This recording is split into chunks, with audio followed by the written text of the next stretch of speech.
ये हमारी 5 आवर्स वाली डायोड प्लस पीको। तो अभी इसका आपको पैरामीटर बता दो। सबसे पहले हेयर रिडक्शन के लिए आप ये सेटिंग से स्टार्ट कर सकते हो, क्योंकि इसका पावर कम है तो हम इसको 100 पे रखेंगे और फ्रीक्वेंसी को 5 पे रखेंगे और इसको 80 पे। ये है पल्स विद, इसको पल्स विद बोलते हैं। ये है लेजर पावर और दिस इज फ्रीक्वेंसी। और फिर आपको ये जो भी एरिया पे आप कर रहे हो उसको शेव करने का रहेगा। और अल्ट्रासाउंड जेल आता है, वो मशीन के साथ में आपको आएगा, आपको उसके साथ में यूज़ करना है। और फिर ये वाली फ्रीक्वेंसी हेयर रिडक्शन के लिए यूज़ होएगी। और फिर इससे आप शूट करेंगे, पहले मशीन स्टार्ट करेंगे तो पहले कूल होने देंगे आपको हैंडल को। हैंडल कूल होता है तो जब ये इफेक्ट कूल हो जाएगा तो अल्ट्रासाउंड जेल लगा के यहाँ पे कूलिंग का इफेक्ट देंगे जो एरिया पे ट्रीट करना है। फिर आप शूट करेंगे। अगर पेशेंट को पेन नहीं हो रहा है तो फिर आप एनर्जी इंक्रीज करेंगे। PS. By pain, we refer to. During the treatment, there should be a stinging minor pain to the patient as the inner hair follicles burns. There should be a little pain or else there will be no result. ये frequency कम करो और यहाँ से energy आप increase कर सकते हो अगर पेशेंट को पेन फील नहीं हो रहा है। अगर पेशेंट को पेन फील हो रहा है फ्रीक्वेंसी आप बढ़ा सकते हैं। यहाँ से एनर्जी आपको कम करनी चाहिए। अभी ये मेल की स्किन पे मैं कर रहा हूँ तो मेरे लिए फिर थोड़ा टॉलरेंस ज़्यादा है, तो आप पेशेंट के हिसाब से एडजस्ट करिए फॉर डायोड। लेकिन इनिशियल सेटिंग्स आपको 5 और इसको 80 से करने का इनिशियल सेटिंग्स ये रहेगी आपकी। फिर जैसा पेशेंट का वो रहेगा टॉलरेंस लेवल रहेगा उसके हिसाब से आप एडजस्ट कर सकते हो।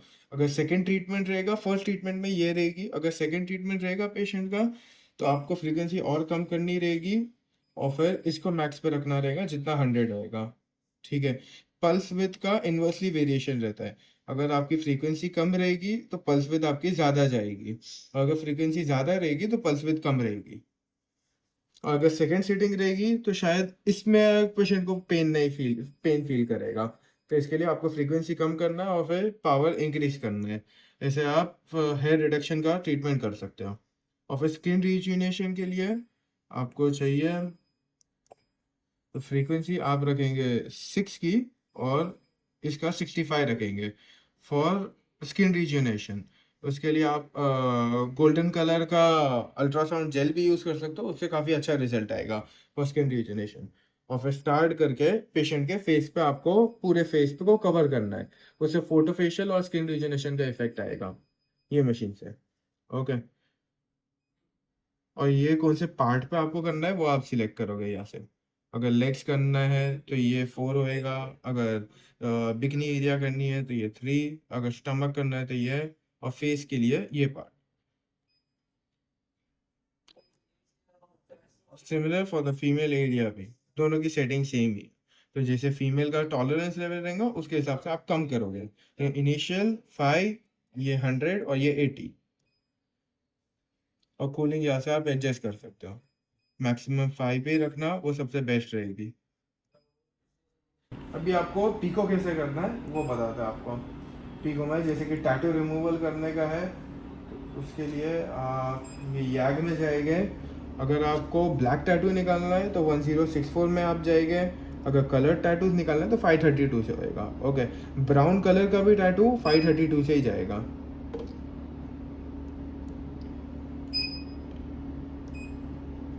अगर 755 कार्बन फेशियल के लिए यूज़ होएगा, उसके लिए आप ये वाला प्रोब यूज़ करेंगे और कार्बन जेल आता है उसको अप्लाई करेंगे और फिर आप शूट करेंगे। अभी आपको कार्बन फेशियल कैसे करना है वो आपको बता देता हूँ। कार्बन फेशियल के लिए कोई प्रॉब्लम नहीं है, आपको ज़्यादा पावर पे भी रखेंगे तो भी नो प्रॉब्लम। फ्रीक्वेंसी को 7 पे रखने का। ये हैंडल यूज़ करिए, ऑन करेंगे आप। तो ये देखिए यहाँ पे लेजर पॉइंटर रहेगा। कार्बन फेशियल मेनली खाली ब्लैक एरियाज पे बर्न करता है तो कोई टेंशन नहीं है अगर आप पावर भी ज़्यादा रखेंगे तो। लेकिन थोड़ा सा दूर के डिस्टेंस से आप करना।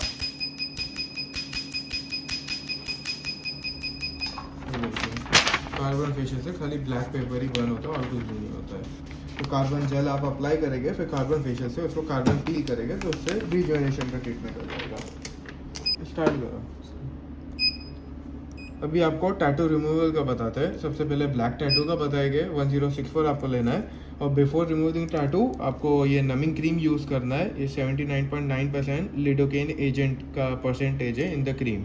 तो जितना ज़्यादा नमिंग रहेगा उतना अच्छा, उतना कम पेन होएगा पेशेंट को। और हमारे पास 1064 में ये दो अटैचमेंट्स है, एक ये रेड वाला है और एक ये वाला है। ये वाला नॉन इन्वेसिव वाला है जो टोटली ब्लैक है, ये नॉन इन्वेसिव है। ये फॉर फ्रेकल्स एंड ऑल के लिए यूज़ होएगा।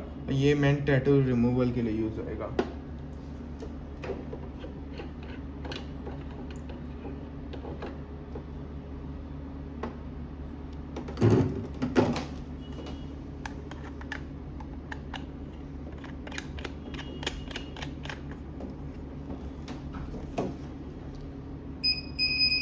टैटू रिमूवल के लिए आपको स्टार्ट करना है 400 से आप स्टार्ट कर सकते हैं और फ्रीक्वेंसी को थोड़ा कम रखिए। नमिंग के बाद आप टैटू रिमूव कर सकते हैं। यहाँ पर डायरेक्टली स्किन पे आप फोकस कर सकते हैं। यहाँ पे थोड़ा सा मार के जो दिख रहा है आपको। हमेशा स्पेक्स यूज़ करना, मशीन के साथ में आपको स्पेक्स आया रहेगा। अगर ज़्यादा पेन हो रहा है पेशेंट को तो आप थोड़ा पावर और कम कर सकते हो, लेकिन वैसे भी आप नमिंग करेंगे तो पेन इतना ज़्यादा फैक्टर होएगा नहीं। यहाँ पर डायरेक्टली आप स्किन पे और थोड़ा कम डिस्टेंस से आपको शूट करना है। अगर डिस्टेंस ज़्यादा हो जाएगा तो ये स्किन रीजनेशन के लिए हो जाएगा, इसकी स्पॉट साइज इंक्रीज हो जाएंगी तो फिर स्किन रीजनेशन होएगा इससे। फिर तो फॉर द ब्लैक टैटू आपको डिस्टेंस थोड़ा कम रखना है। ये सेटिंग्स आप से स्टार्ट कर सकते हो। अगर पेशेंट को कुछ वैसा रिजल्ट नहीं आ रहा है तो मेनली मैं रेकमेंड करूँगा आप 400 से स्टार्ट करिए फॉर द ब्लैक टैटू, और फ्रीक्वेंसी आपको 600 रखनी है।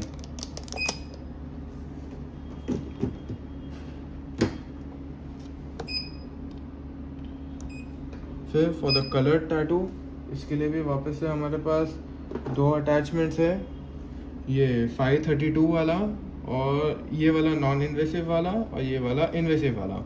ये फॉर द कलर टैटू के लिए रहेगा, ये वाला कलर टैटू के लिए रहेगा और ये वाला फ्रेकल्स के लिए रहेगा। फ्रेकल्स वो जो स्पॉट्स हो जाते हैं फेस पे, ब्राउनिश या कॉफ़ी कलर के स्पॉट्स रहते हैं, 530 से सबसे बेस्ट रिजल्ट आता है।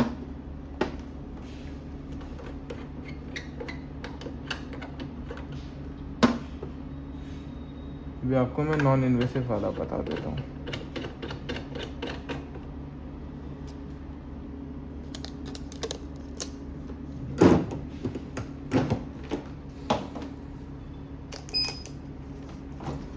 इसके लिए भी आप 400 से स्टार्ट कर सकते हैं और 5 की फ्रीक्वेंसी पे, या तो आपको चाहिए तो आप 7 की फ्रीक्वेंसी पे, लेकिन रिकमेंडेड है 5 की फ्रीक्वेंसी। इसके लिए आपको थोड़ा डिस्टेंस रखना चाहिए। 532 के लिए थोड़ा ज़्यादा डिस्टेंस रखते हैं एज़ कम्पेयर टू 1064, फिर ये आपको रिजल्ट आएगा। नहीं तो कम डिस्टेंस रखेंगे तो ये भी स्किन रिजुनेशन के लिए यूज़ हो जाएगा। और ये नॉन इन्वेसिव वाला तो इससे ज़्यादा पेन होएगा नहीं, अंदर पेनिट्रेट नहीं होता है। ये मेन डिफरेंस नॉन इन्वेसिव वाला 532 इन्वेसिव, ये नॉन इन्वेसिव है और ये इन्वेसिव है। डिफरेंस ये दोनों में ये है कि इसकी स्पॉट साइज स्मॉलर है। अगर स्मॉलर स्पॉट साइज रहेगी तो एक ही पॉइंट पे ज़्यादा पावर शूट होएगा, और इसकी स्पॉट साइज थोड़ी बड़ी है तो जिसकी बड़ी रहेगी एक ही पॉइंट पे थोड़ा कम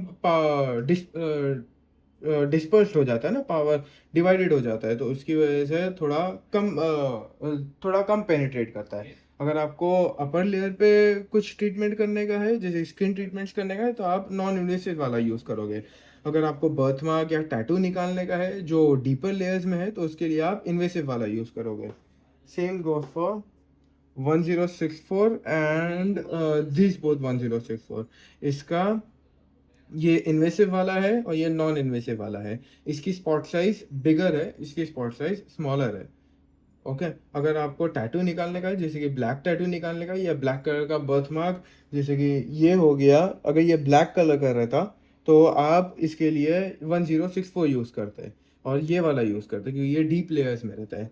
अगर आपको और टैटू भी निकालने का है तो आप ये यूज़ करोगे। अगर आपको स्किन रिजुनेशन करना है और अगर आपको अपर लेयर पे कोई ब्लैक स्पॉट रह गए या फ्रेकल, ब्लैक कलर का फ्रेकल है, तो उसके लिए आप नॉन इन्वेसिव यूज़ करेंगे, क्योंकि ये अपर लेयर पे वर्क करेगा और ये डीपर लेयर पे वर्क करेगा। बस।